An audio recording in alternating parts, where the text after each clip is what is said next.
Mateo chapter 24. Amen? Ako'y nagtatakang bigla, ano? Dahil itong Mateo chapter 24, parang ito rin yung aming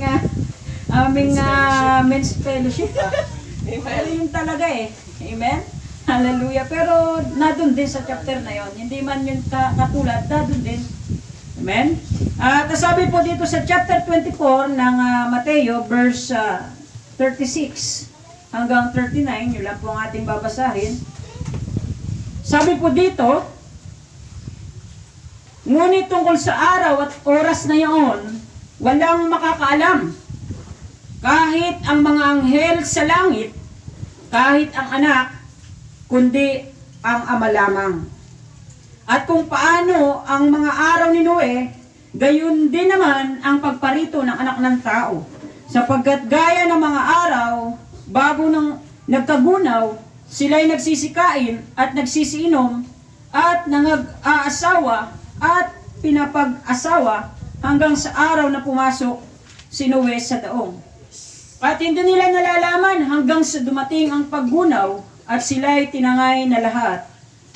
Ay gayon din naman ang pagparito ng anak ng tao. Salamat sa pagkakabasa ng salita ng ating Panginoon. Tayo po ay panandaliang manalangin. Dakilang Diyos, Ama naming banal, sa umagang ito, salamat sa iyong mga salita. Patuloy mo pong ipaunawa ang nais mong sabihin sa amin, Panginoon. Paunawa mo ang kahulugan ng mga bagay na ito. At patuloy, Panginoon, na maunawaan namin lahat ang mensahe mo sa umagang ito. Patuloy mo po, O Diyos, na buksan ang puso at isipan ng bawat isa sa amin sa umagang ito, nang sa gayoy maunawaan namin ang iyong mga salita, Panginoon.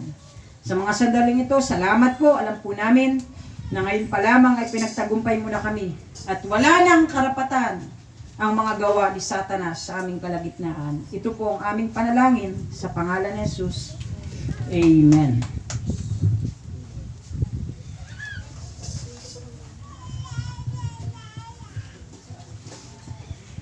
Praise God.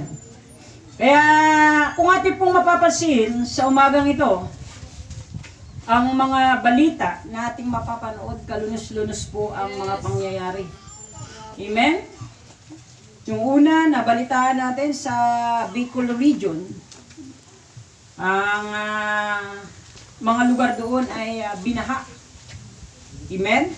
At ang ilan nga sa mga binahang gusali doon, mga kapatid, bukod sa mga bahay, ay meron po doong mga paaralan na talagang binaha din. Amen? Yan yung mga balita na ating maririnig. At sabi doon sa nakasulat doon ay bigla ang pangyayari. Amen? Dahil hindi naman ganun kalakas ang sabi nga pag-ulan. Kung kailan bagyo, hindi sila binaha. Pero nung hindi bagyo, amen, saan naman bumuhos ang pagbaha.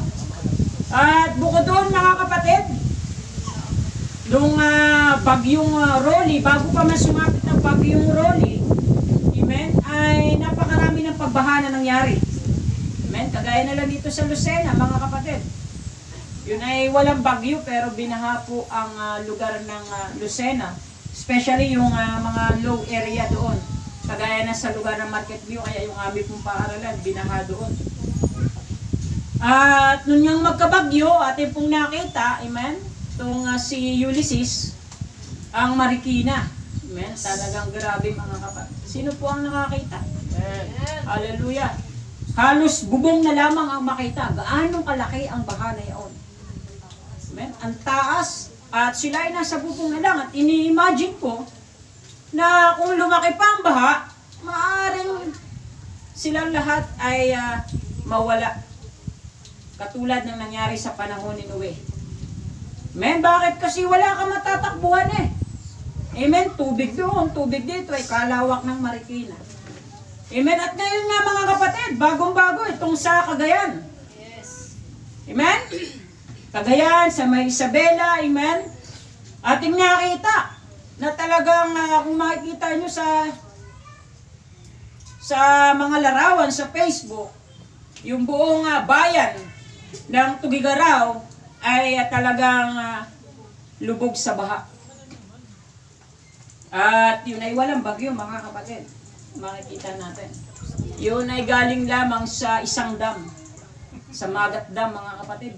Tindi nun. Ibig sabihin, yung buong bayan, lahat ng boundary nun, talagang, kung makikita nyo yun, yung mataas na tulay sa Cagayan River, mga kapatid, talagang halos abot na abot. Apaw pa yung tubig. Amen? Kaya ganun po katindi ang mga nangyayari sa atin ngayon. At ang mga ganitong pangyayari, kung ating papansinin, ay nauulit lang. Sapagkat ang ganito pong mga senaryo, kung ating babalikan ang kasaysayan, ay nangyari na din po, mga kapatid. At yun na nga, ang panahon ni Noah, ang pagbaha. Kaya sa umagang ito, makikita natin na sa lugar ng Cagayan ay nangyari ang kalunos-lunos na pangyayari dahil po hindi po nila sinunod ang warning, ang panawagan, ang babala ng pamahalaan. Amen? Yung pala naman ay sila ay pinasubalian amen? Sinabihan na bubuksan ang dam at sila ay lumikas na. Di lang nila na ina-expect na ganong katindi ang mangyayari. Amen? Kaya sa umagang ito, mga kapatid, nais ko po mangaral sa paksang ignoring God's warning leads to life suffering. Amen? Ang pagbaliwala sa mga babala ng Diyos ay nagtutungo sa buhay na may kahirapan o pagkapahamak. Amen? Kaya yung term po na ginamit ko dito ay suffering. Kasi mga kapatid, once na tayo ay mawala sa daigdig na ito, hindi lang basta suffering ang mararanasan natin. Amen? Walang hanggang suffering, walang hanggang pagdurusa, walang hanggang pasakit, mga kapatid. Once na inignore mo, pag sinabing inignore, pinaliwala mo ang salita ng Diyos, hallelujah, ang buhay mo magsasuffer. Can you believe with that? Amen? Niwala po ba tayo dito? Amen. Na once na inignore natin ang Word of God, ang mga babala ng Diyos, ang mga panawagan ng Diyos sa ating buhay, ang buhay natin magsasuffer. At ako po'y naniniwala dito. Bakit? Ito yung nangyari sa ating kasalukuyang panahon. Tingnan po natin yung nangyari sa Cagayan. Meron ng panawagan ng gobyerno, may panawagan na ang pamahalaan. Pero ano sabi ng tao? Amen? Di naman siguro yan na aabot sa aking bahay, na up and down ang bahay ko. Amen? Di naman siguro yan lalaki. Amen? Ang tagal na natin dito, hindi na natin naranasan yan. Amen? Naging kampante ang tao, pero hindi nila alam. Ganyan din po ang pagdating ng ating Panginoon. Hindi po masasabi na ganun pala ang epekto, mga kapatid. Kaya sa umagang ito, mga kapatid, hallelujah, ang babala ng Diyos sa ating umagang ito, huwag nating baliwalain. Huwag nating i-ignore, mga kapatid. Bakit? Kapag in-ignore natin yan, mapapahamak ang buhay mo at buhay ko. At sa umagang ito, ako'y naniniwala ng lahat ng Kristiyano ay hindi pinabaliwala ang mga babala ng Diyos. Kaya dito po sa ating teksto, nakita po natin dito ang ilang mga babala patungkol sa pagdating ng ating Panginoon. Amen? Kaya dito, sabi dito sa verse 36, ngunit tungkol sa araw at oras na yaon, walang makakaalam, kahit ang mga anghel sa langit, kahit ang anak, kundi ang ama lamang. Una bagay mga kapatid, warning of the coming of the Son of Man be like. Amen? Sabi dito, ano ba yung babala sa pagdating ng anak ng tao ay mahihintulad sa ano? Amen? Oo, tama yung salita dito mga kapatid. Nandito yung sinasabi doon, no one knows. Walang nakakaalam, pero there is a season. Amen. May kahawig na mga pangyayari. May katulad na panahon mga kapatid.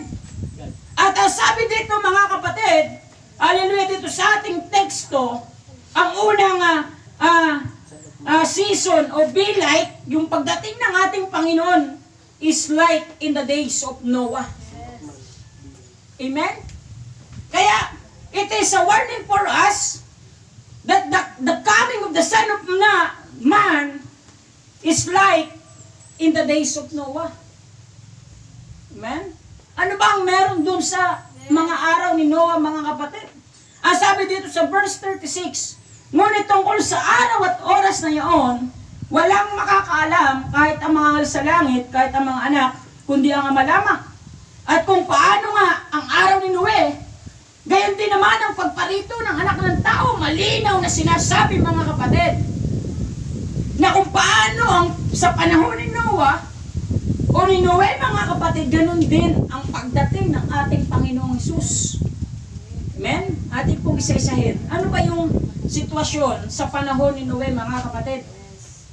Hallelujah. Bakit nabanggit dito na ang pagdating ng ating Panginoon ay katulad ng panahon ni Noe? Amen? Ang sabi nga sa Genesis chapter 6 verse 5 up to 7, atin po ditong mababasa ang senaryo o ang mga panahon ni Noah. Verse 5.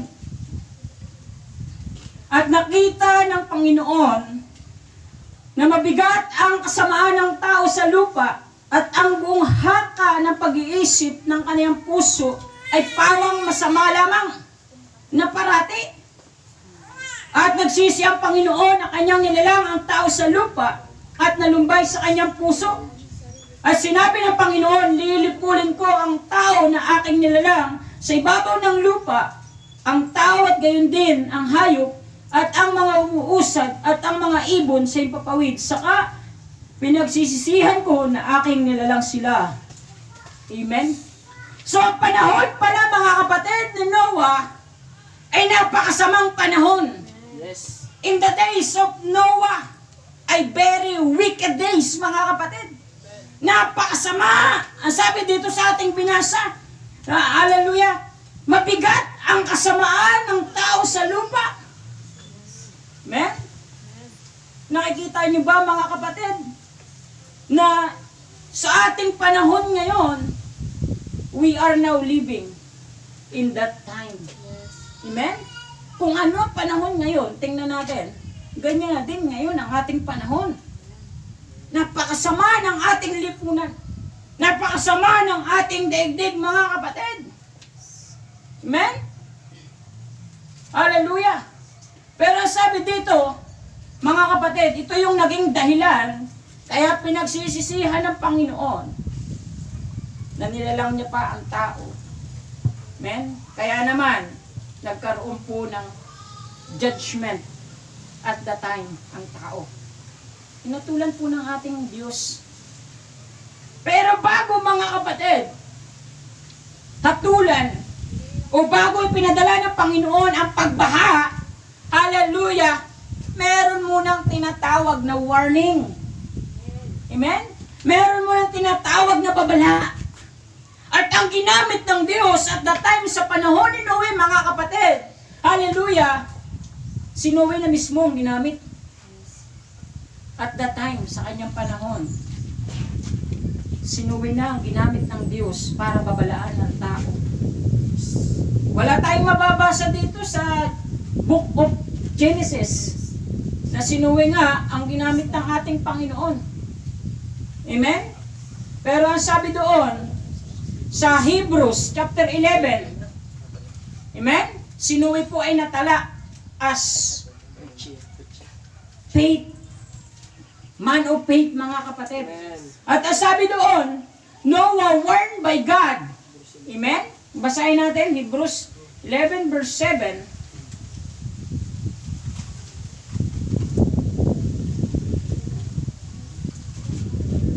Kaya sabi po dito mga kapatid sa Hebrews, Hebreo 11, alam po natin ito yung talaan ng mga tao na kilala pagdating sa pananampalataya. 11 verse 7. Sa pananampalataya, si Noe nang paunawaan ng Diyos tungkol sa mga bagay na hindi pa nakikita, dala ng banal na takot ay naghanda ng isang daong sa ikaliligtas ang kanyang sambahayan na sa pamamagitan nito ay hinatulan niya ang sanglibutan at naging tagapagmana ng katwiran na ayon sa pananampalataya. Ang sabi doon, by faith, Noah being warned of God. Amen? Ang unang binabalaan ng Diyos at that time, mga kapatid, ay walang iba kundi ang pamilya ni Noah o si Noe, mga kapatid. At ako'y naniniwala, ang sabi doon sa 2 Peter chapter 2 verse 5, si Noah ay tinaguriang herald of righteousness, tagapangaral ng katwiran.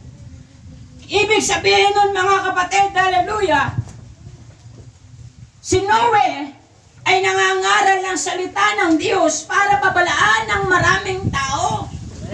Amen? Na merong darating na paggunaw. Amen? Na merong darating na dilubyo sa kanilang panahon. Amen?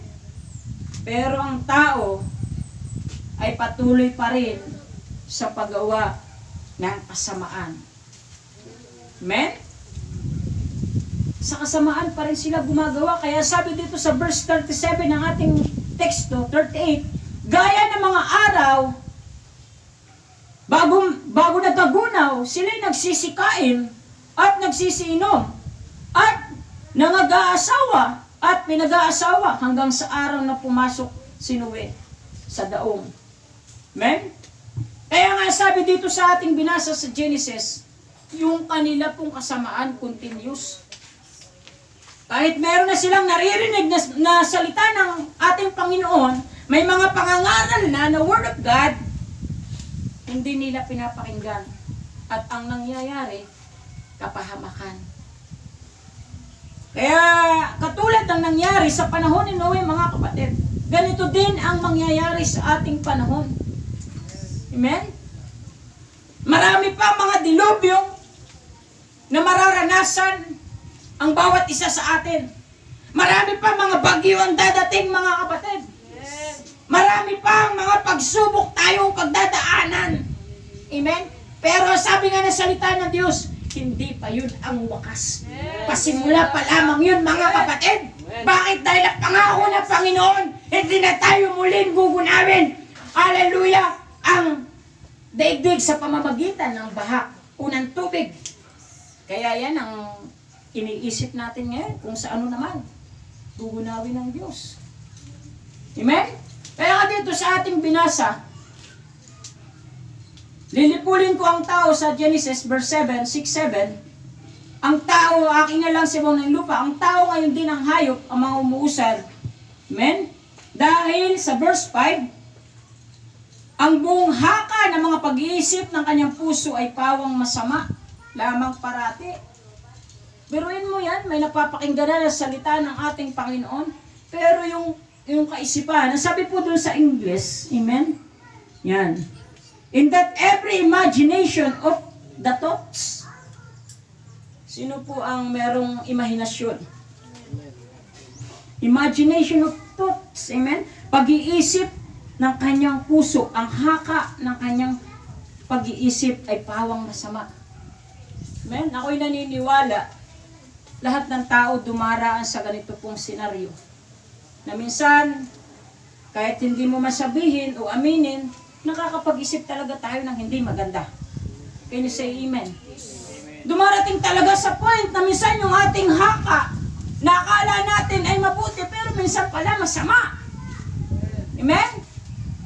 Kaya mga kapatid, hallelujah, yung ating imagination of thoughts, mga kapatid, hallelujah, kinakailangan mabago. Amen? Kasi minsan, yung ating imahinasyon, ito minsan ay dito tayo dinadaya ni Satanas. Alam ko, ang ilan sa atin, kahit nandito, nag-i-imagine. Amen? Hallelujah. Marahil ang isip, lutang na. Saan kaya mamaya makapunta? Ano kaya ang dadatnan ko sa aming pag-uwi? Amen? Ganyan ang ating thoughts, ganyan ang ating kaisipan, mga kapatid. Amen? Especially sa mga kabataan ngayon. Talagang ang thoughts niyan, kakaiba. Kaya maging maingat po tayo. Amen? Ang warning po ng ating Panginoon sa tagpong ito, mga kapatid, hallelujah, pinaalalahanan tayo na huwag ganun ang ating maging pag-iisip. Amen? Huwag tayo mag-isip, kundi sabi doon, renewing our mind. Sabi ng Romans 12, verse 1 and 2, mga kapatid. By transformation, renew our mind, mga kapatid. Ang isipin natin, sabi ng Colossians, hallelujah, 2 verse 3, amen, ang sabi doon, set our minds, set our affections on the things above, and not on the temporary things. Amen? Hindi sa mga bagay na pansamantala lamang, kundi sa mga bagay na makalangit. Dapat yan ang laman ng ating kaisipan bilang tayo mga Kristiyano na. Amen? Kumusta ang ating pag-iisip? Amen? Ito yung dahilan ng ating Panginoong Hesus. Ang sabi doon, yung imagination of thoughts ng tao ay patuloy ang kasamaan. Amen? Hallelujah!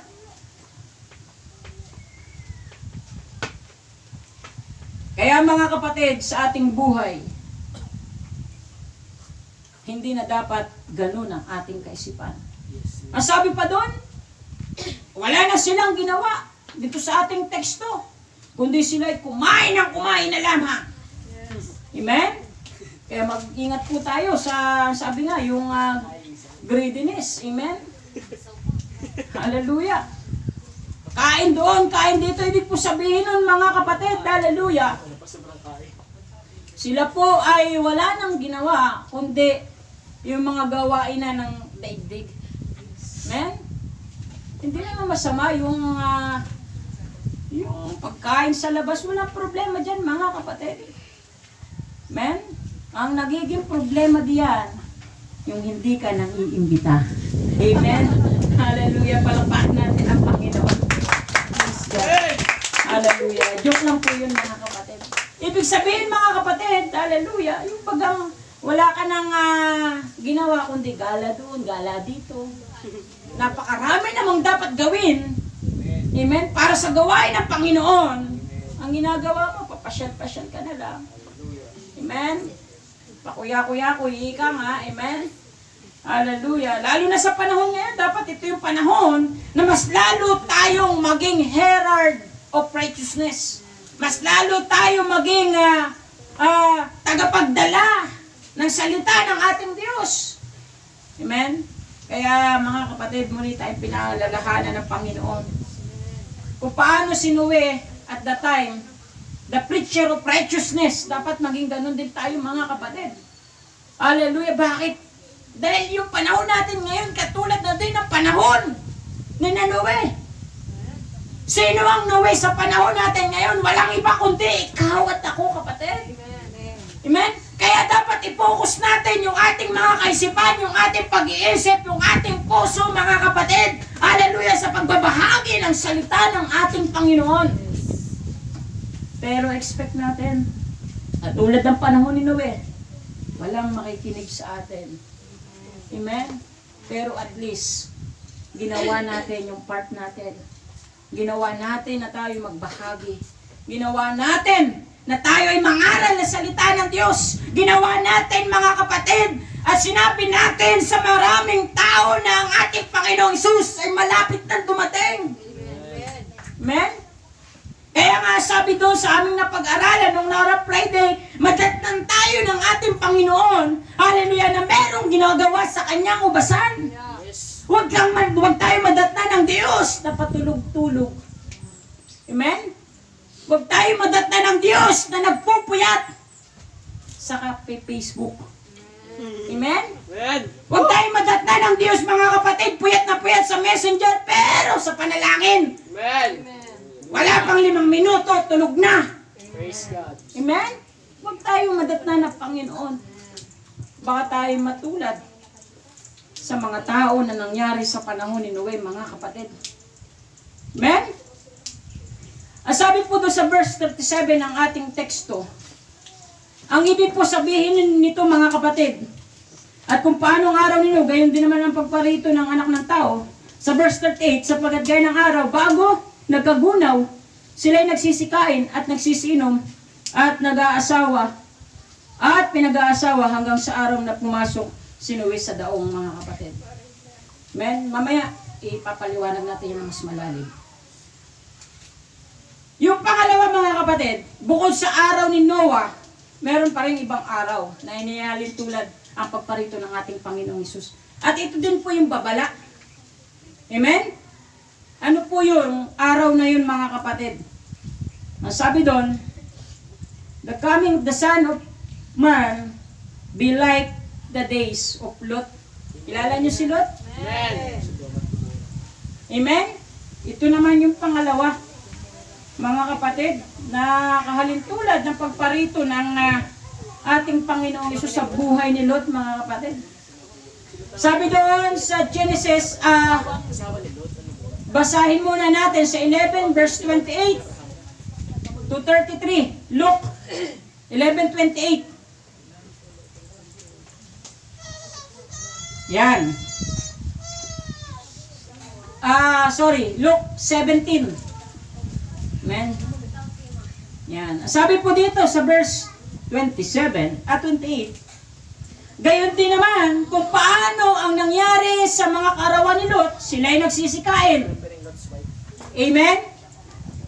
Katulad po ng kay Noah, nagsisikain din. At sila'y nagsisiinom. Yan. Mga mahihilig dyan sa inom. Amen? Baka meron pa. Amen? Ang sabi doon, sila'y nagsisibili. Ayan, mga kapatid. Dito sa panahon ni Lot, meron ng mahilig sa pagbili. Bili doon, bili dito, gasta doon, gasta doon. Pero yung gamit ng simbahan, hindi man lamang may bili. Amen. Kahit isang string, wala. Amen? Nakakaawa. Tingnan niyo yung base natin doon sa likuran. Amen? Di ba kayo naawa? Yung base natin dyan, wala na. Ang ginagamit natin, hiram lang. Pero meron tayong sarili. Musta, mga kapatid? Bilhan naman natin. Pinagpala na tayo eh. Amen? Amen. Sila'y nangagbibili. Amen? Hallelujah!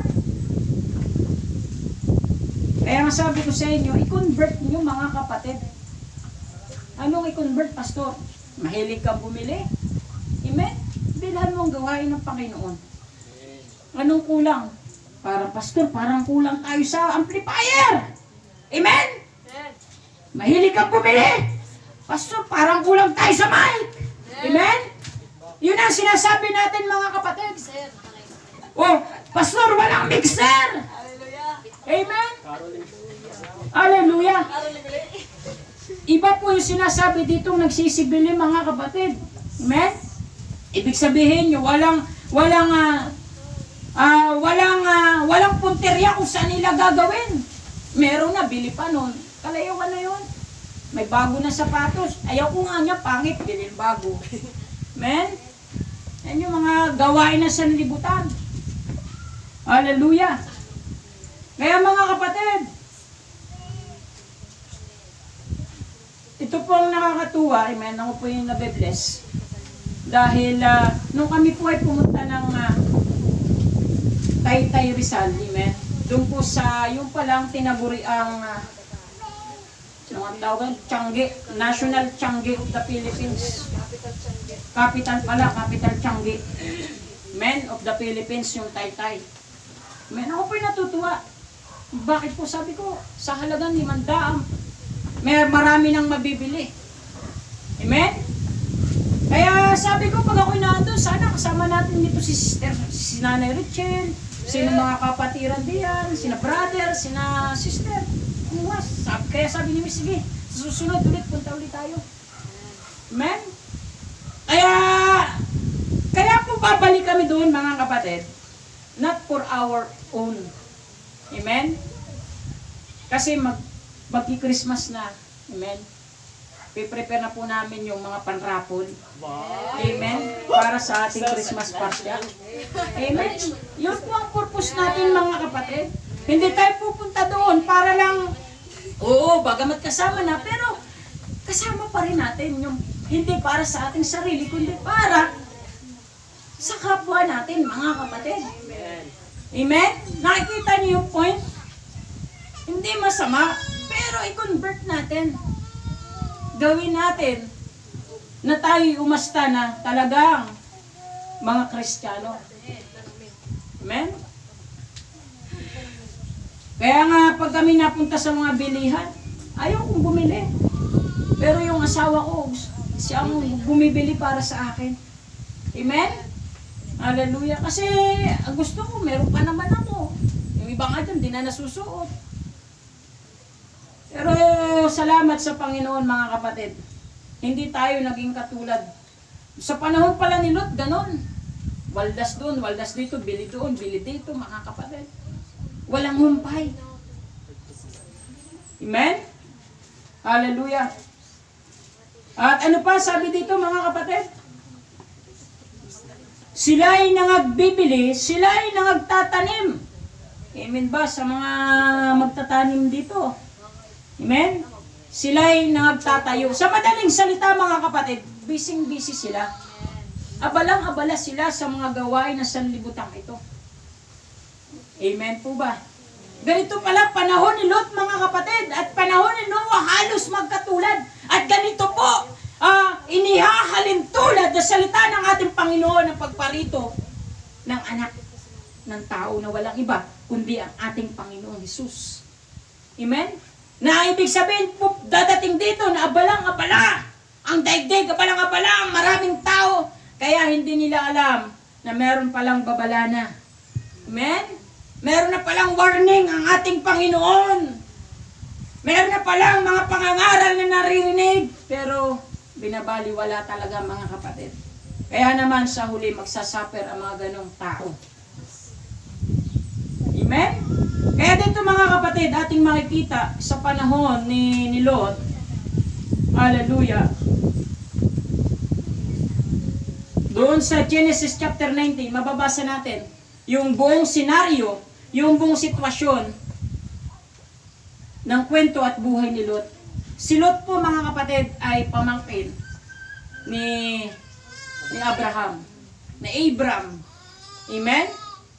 Kasi ang tatay ni Lot, kapatid po ni Abraham. Ang tatay ni Lot ay kung di ako nagkakamali, ang kapatid ni Abraham, si Nahor, at si Haran. Si Haran ang tatay ni Lot, mga kapatid. Amen? At doon po sa kwento sa Genesis chapter 19, naandun po si Lot. Ano po yung babala doon, mga kapatid? Nagbabala po ang ating Panginoon sa panahon ni Lot na kanya pong gugunawin ang bayan na kung saan naroroon si Lot, ang Sodoma at ang Gomora. Amen? At sabi doon, mga kapatid, bago gawin ng ating Panginoon ang paggunaw na yon sa Sodoma at Gomora, binagbabala muna siya, mga kapatid. Ang Diyos naman may babala muna May warning muna ang Panginoon bago siya gumawa ng judgment, mga kapatid. Dito sa chapter 19 ng Genesis, ang sabi niya sa verse 13, sapagkat aming lilipulin ang dakong ito dahil sa napakalakas ang kanilang sigaw sa harap ng Panginoon. At kami ay sinugo ng Panginoon upang aming lipulin. Amen? At sabi po dito sa verse 15, laktawan natin ang 14, at nang umumaga ay pinapagmadali ng mga anghel si Lot at sinabi, magbangon ka! Pagsama mo ang iyong asawa at ang iyong dalawang anak na babae na narito, baka pati ikaw ay madamay sa parusa ng bayan. Datapat siya ay nagluluwat at hinawakan ng mga lalaki ang kanyang kamay at ang kamay ng kanyang asawa at ang kamay ng kanyang dalawang anak na babae sa habag sa kanya ng Panginoon at sila ay kanilang inilabas at siya ay kanilang ilagay sa labas ng bayan. Ito po yung warning. Verse 17. At nangyari na nang sila ay may labas na, ay sinabi, itakas mo ang iyong buhay.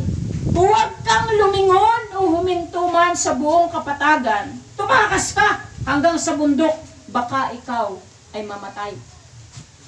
Amen? Ito po kasi ang kwento ni Lot, katulad din po ng kwento nung kay Noah, na dahil po sa sobrang kasamaan na din ng tao, mga kapatid, katulad ng ating binasa doon sa Lucas, ay nilipol niya din po yung bayan ng Sodoma at ng Gomora. Hindi naman po yun sa tubig, kundi sa pamamagitan po naman ng apoy. Asopre at apoy, mga kapatid. Amen? So dalawang senaryo, magkaiba ng judgment. Yung una, water ang ginamit ng Panginoon. At this moment naman, ay apoy naman, mga kapatid. Tinupok ang bayan na yon. Hallelujah! Pero, ganun pa man, alam niyo po, bago po mangyari ang pagpuksa sa bayan ng Sodoma at Gomora, nagkaroon muna ng deal. Kung maalala nyo, nagkaroon muna ng deal si Abraham at ang ating Panginoon. Amen. Sabi doon, meron bang ilang Kristiyano diyan? Kaya ang problema, hindi alam ni Abraham kung ilan. Amen? Yun ang mahirap eh. Ay ang alam niya lang na sigurado, si Noah. Amen? At hindi pa alam doon ni Abraham kung pati ba yung kanyang mga anak ay born again din. Kaya nagkaroon pa po ng deal. Amen? Hindi sana gugunawin ng Panginoon yun kung sinabi ni Noah at tiyak si Abraham, brother, kung tiyak si Abraham sa kanyang sagot. Amen? Hindi siya tiyak, hindi siya sigurado eh. Hanggang yun sa deal ay bumaba ng bumaba. Amen? Hanggang sa naging 10 ay hindi pala 10. Yung talagang tapat at totoo at that time. Amen? Ang naging tapat lang si Lot, tsaka yung dalawang anak. Tatatlo sila, mga kapatid. Bakit naging 3? Amen? Kasi, yung asawa ni Lot ay napahamak. Amen? Bakit?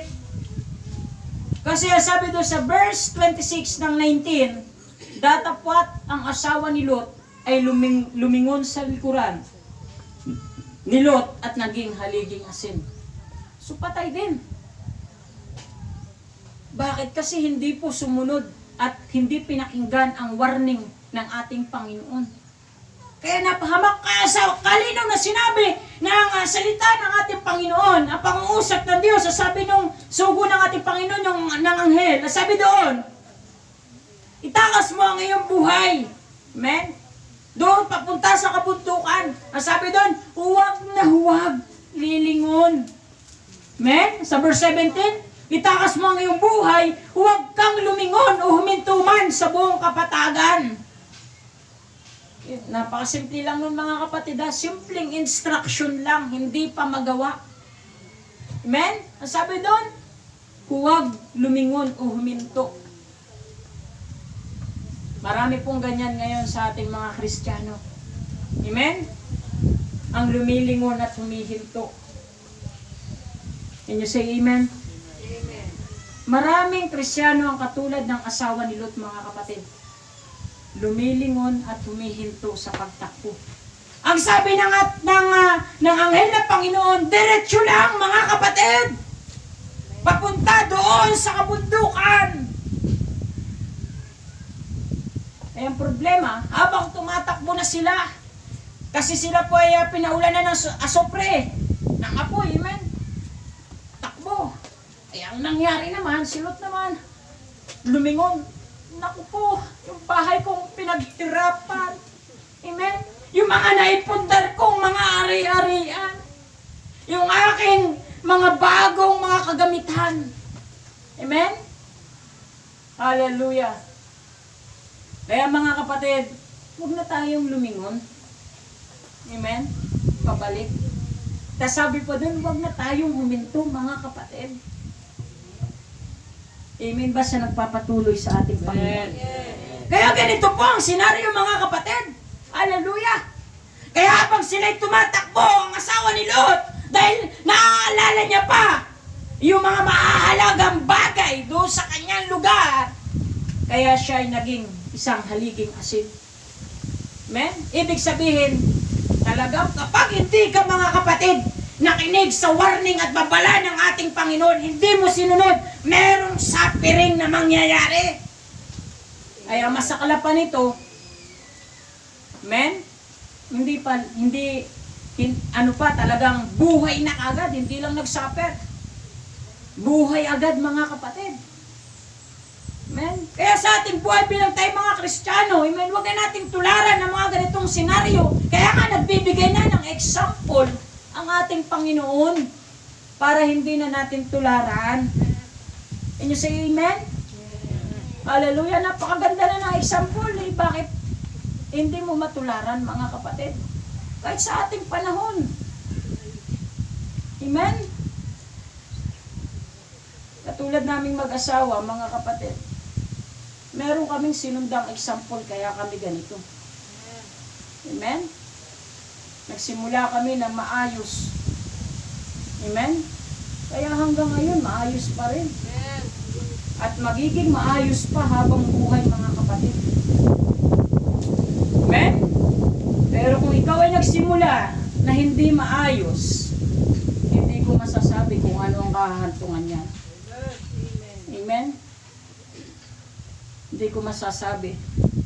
Pero ang sigurado ako kapatid, hindi tinitingnan kung paano ka nagsimula. Ang tinitingnan kung paano ka magpapatuloy na kasama ang ating Panginoon. Amen? Lagi doon tayo mga kapatid. Lagi mong isama ang Diyos sa buhay mo. Amen? Sabi nga kanina, kung meron kang love story, isama mo ang Lord sa love story nyo. Huwag lang kayong dalawa kapatid. Bakit? Baka si Satanas ang mapasama sa istorya nyo. Amen? Pero kung ang ating Panginoon ang center of your relationship, hallelujah! Si Satanas walang kapangyarihan. Amen? Alam niyo po, kaming mag-asawa, ang naging sentro talaga ng aming relasyon ay walang iba kundi ang ating Panginoong Hesus. Wala kaming naging problema. Bakit? Pag Linggo kami ay nasa gawain ng Panginoon. Pag Miyerkules nasa gawain ng Panginoon. Pag Biyernes, Sabado nasa gawain ng Panginoon. Amen? Wala na kaming panahong mag-date. Amen? Kaya mapapansin nyo, wala kami mga kapatid, mga picture-picture. Amen? Hallelujah! Pero ganun pa man mga kapatid, masaya po kami. Amen. Amen. Amen ba sa mga may kapareha sa buhay? Amen. Parang wala nga. Amen. Hallelujah. Parang nag-amen. Amen. Praise God. Hallelujah. Kaya mga kapatid, napakasarap na yung ating magiging kapareha sa buhay ay makasama natin sa gawain ng Panginoon. Kaya yung mga kaparehas natin na wala pa rito, ipanalangin mo. Bakit mayroong pangako ang Panginoon na isang araw, ikaw at ang buong mong sambahayan ay maliligtas mga kapatid. Huwag mo lang natin pagsawaan. Amen? Huwag lang tayong mapagod. Ang sabi nga, huwag lamang tayong huminto at huwag ka nang lilingon. Pag sinabing lumingon, binabalikan mo pa yung nakaraan mo. Forget the past. Amen? And do not dwell to the former things, mga kapatid, but dwell on the presence of our Lord. Amen. Amen? Kaya mga kapatid, itong dalawang panahon ito na. Panahon na ito ni Lot at panahon na ni Noah ngayon. Ang hindi na lang pala, Pero marami na rin mga pagsunog na naganap eh. Kung mapapansin nito na, nitong pagpasok nitong 2020, mga kapatid, January, February, amen? Hallelujah, sa ibang bansa, yung nagkaroon ng malawakang pagkasunog, mga kapatid. Yung sa Africa, amen? Yung buong tawag ito, sa Australia. Ang dami na rin. Yung Amazon na forest, ayun, sunog. Sa Dubai, nagkaroon din ng pagsunog. So, hindi na natin masabi, ito na yung panahon na sinasabi, na ibig sabihin, ganito pala ang panahon na pagdating ng Panginoon. Tayo ay busy tayo, mga kapatid. Ilan sa atin, busy sa pagtatrabaho. Amen? Trabaho ng trabaho. Pag-uwi, ganun pa rin. Pagdating sa asawa, kulang eh. Amen? Bakit kaya ganun, mga kapatid? Yan na, kulang at kulang pa rin. Maghapong naghahanap buhay. Amen? Kulang pa rin eh. Kaya minsan yun ang pinagtatalunan eh. Amen? Kulang. Pero dapat, mga kapatid, si isang Kristiyano, hindi na yan pinagtatalunan. Bakit? Kulang man, mga kapatid, merong pag-uunawaan. Amen? Ganyan ang Kristiyano. Ganyan ang born again.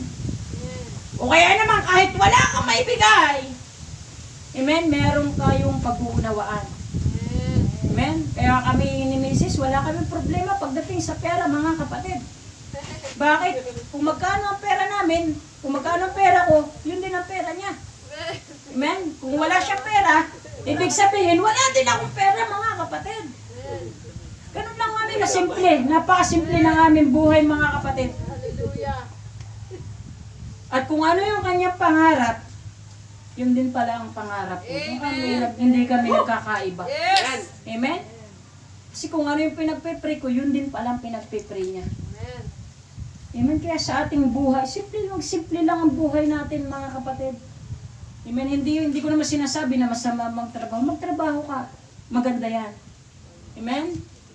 Magtapos ka, maganda yan. Pero ngayon, bilang ikaw ay Kristiyano na, nakakaunawa sa salita ng Panginoon, i-convert mo na. Para saan ka ngayon? Bakit ka nagtatrabaho? Amen? Bakit ka naghahanap buhay? Bakit ka nag-aaral? Hindi masama yan. Gawin mo lamang, Lord, kaya po ako nag-aaral at gusto ko makapagtapos. Dahil isang araw, Panginoon, gamitin mo ako para makasuporta sa gawain mo. Yes. Dapat gano'n ang mindset natin. Amen. Panginoon, bata pa ako, alam ko ngayon, nag-aaral ako ngayon, isang araw, Lord, gamitin mo ang aking buhay. Yes. Ganun na, mga kapatid, ang mindset natin. Alam nyo, kung noon lang, ganyan ang mindset ko. Amen? Hallelujah. Noon pa man, ang iba yung mindset ko noon eh. Amen? Kasi kami, mga kapatid, laki kami sa hirap. Alam yan ang aking kapatid na andyan. Kami nga ay isang kahig, isang tuka. Amen? Pag minsan, puros kahig, wala nang matuka. Amen? Yan po ang buhay namin, mga kapatid.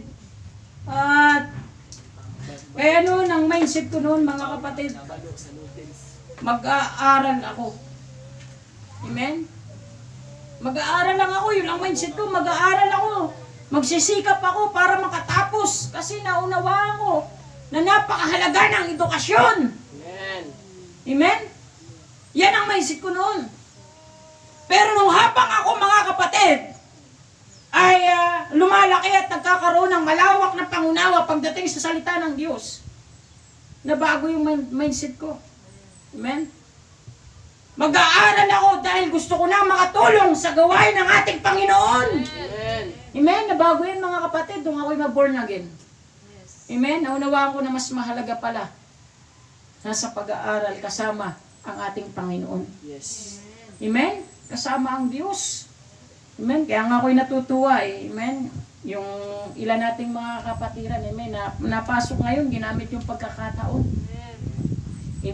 Ginamit yung lockdown.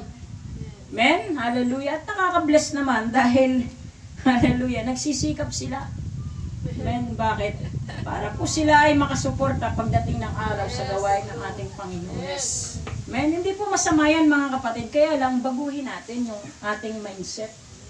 Back to unang-una, para saan? Sabi nga, anong motibo? Amen? Kasi yung ilan, magpupulis ako para ako hindi maliitin. Pulis yan ha, pulis! Amen? Pero salamat sa Diyos, wala naman dito sa atin pulis. Ano? Meron ba? Amen? Parang balita ko si Sister Casey, magpupulis yata tayo. Amen? Hallelujah. Wala pa. Amen? Meron pa lamang mga paparating. Amen? Yung kagandahan eh. May mga paparating. Asawa ng pulis. Amen? Hallelujah. Kaya nga sabi ko kay Mrs., magpulis ka na din. Amen? Hallelujah. Palakpakan po natin ang Diyos sa umagang ito. Amen. Yun po yung dalawang katulad ng panahon na ganun pala ang time ng pagdating ng ating Panginoon. Amen. At yung verse 39 mga kapatid, ito yung pangalawang bagay na ilan sa mga warning sa atin na dapat din nating maunawaan. Dito sa ating teksto, sapagkat gaya ng araw bago nagkagunaw, sila'y nagsisikain at nagsisiinom at nangag-aasawa at pinagpag-asawa hanggang sa araw na pumasok si Noe sa daong. So ito pong verse na ito o talatang ito ay nangungusap na huwag po tayo maging materialistic. Amen. Yun yung point pala doon mga kapatid. Amen? Yun yung isa sa mga warning sa atin ng Panginoon. Huwag tayo maging materialistic. Ano po yung materialistic mga kapatid? Katulad din ng nabanggit natin mga kapatid kanina, ay yun, ibig sabihin, gala doon, gala dito, bili dito, kain doon. Amen? Yan po yung panahon nila Noe at ni Lot. Wag na po tayo maging ganun mga kapatid. Bakit? Kasi Kristiyano na tayo. Hindi naman masama. Amen? Walang masama doon. Pero kung yun ang gugugulin mo, para doon, yun ang nagiging masama mga kapatid. Amen? At saka huli-hulihan mga kapatid, at sabi dito sa verse 39, dito sa ating teksto, at hindi nila nalalaman hanggang sa dumating ang paggunaw, sila'y tinangay na lahat, at gayon din naman ang pagparito ng anak ng tao. Kaya hindi po natin malalaman. Kaya nga sabi doon, and knew not until the flood came. Amen? Kaya yung pangatlong bagay mga kapatid na paalala sa atin, kanina warning not to be materialistic, ngayon warning to be aware. Amen? Pag sinabi kasing knew not sa Greek, ibig sabihin to be aware of ang ibig sabihin nun. Kaya dito mga kapatid, tayo po'y binababalaan na tayo maging aware sa mga nangyayari sa ating paligid mga kapatid. Maging aware tayo. Amen. Aware po ba tayo? Amen. O ngayon, aware na tayo. Yun ang problema sa atin. Aware tayo at maraming ganito. Alam ko yan, nangyari doon, nangyari. Anong next? Amen? Anong next step natin? Amen? Hallelujah. Maging aware tayo mga kapatid na ang ibig sabihin ng salita ng ating Panginoon, magpagamit tayo ng buhay. Mangaral tayo katulad ni Noe mga kapatid. Amen? Si Lot kasi hindi na nakapangaral eh. Amen? Hindi na siya nakapangaral doon kasi si Lot at that time, naging counselor na. Amen? Lumaban na ng pagiging yata, hindi man nabanggit dito eh, pero nagkaroon siya ng katungkulan. Amen? Nalimutan niya na ang pangangaral. Kaya maging aware po tayo mga kapatid. Yung nangyayari po sa ating paligid ngayon, yung mga pagbaha, amen, at yung ating senaryo ngayon na meron pa tayong COVID-19, Yes. hallelujah, aware dapat tayo sa mga ganyang bagay.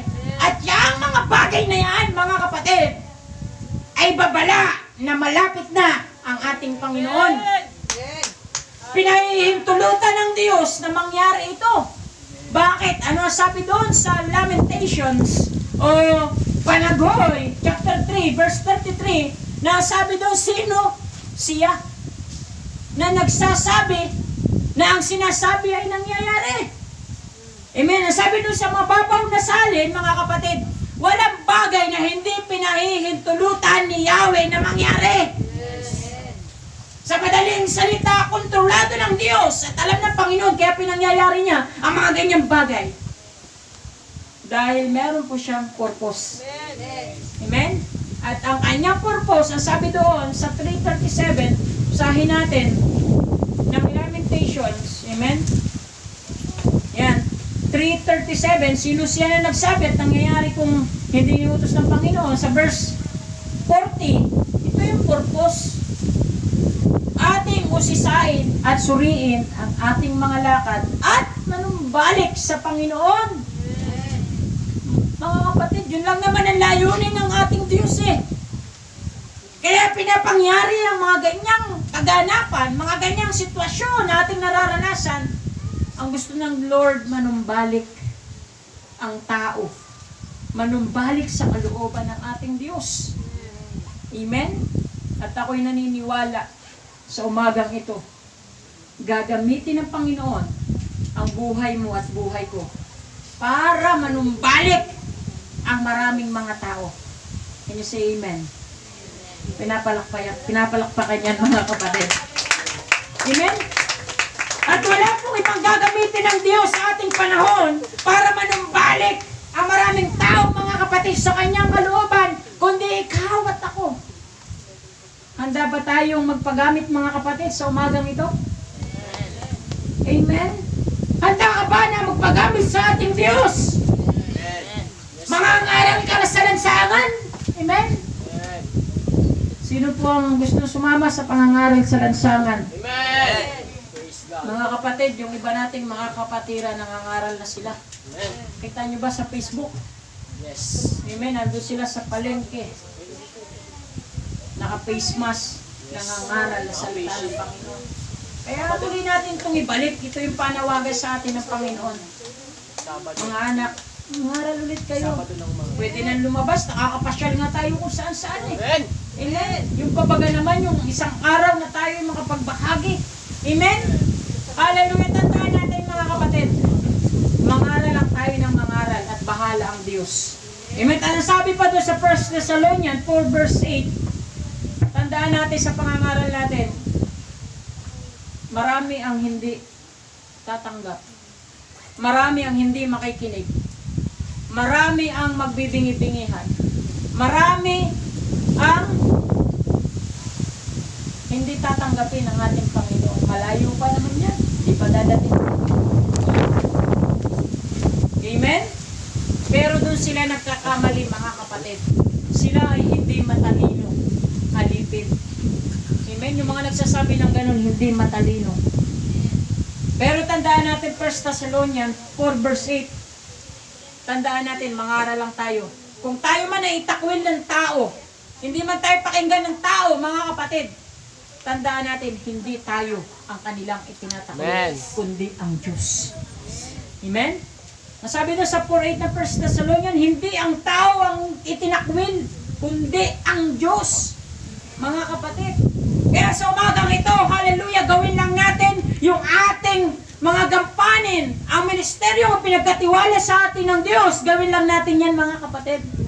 At hayaan na natin ang Panginoon. Amen? Yes. Kaya sa umagang ito mga kapatid, huwag po nating baliwalain ang babala ng ating Panginoon. Bakit? Tayo rin ang mahihirapan. Ang mahirap dito mga kapatid, ay yung mga Kristiyano na nakakilala. Amen. Batingaw na sa kanila yung pakikinig ng salita ng Diyos. Yun ang mahirap sa isang Kristiyano. Kilala mo na ang salita ng Panginoon, pinapakinggan mo na. Pero ang sabi mo sa verse 39, they knew not until hindi pa nila napapagunawaan. Pero nangaral naman na nangaral si Noe. Nagbahagi ng salita pero hindi pa rin nila naunawaan mga kapatid. Bakit? Hindi sila naniwala sa salita ng ating Panginoon.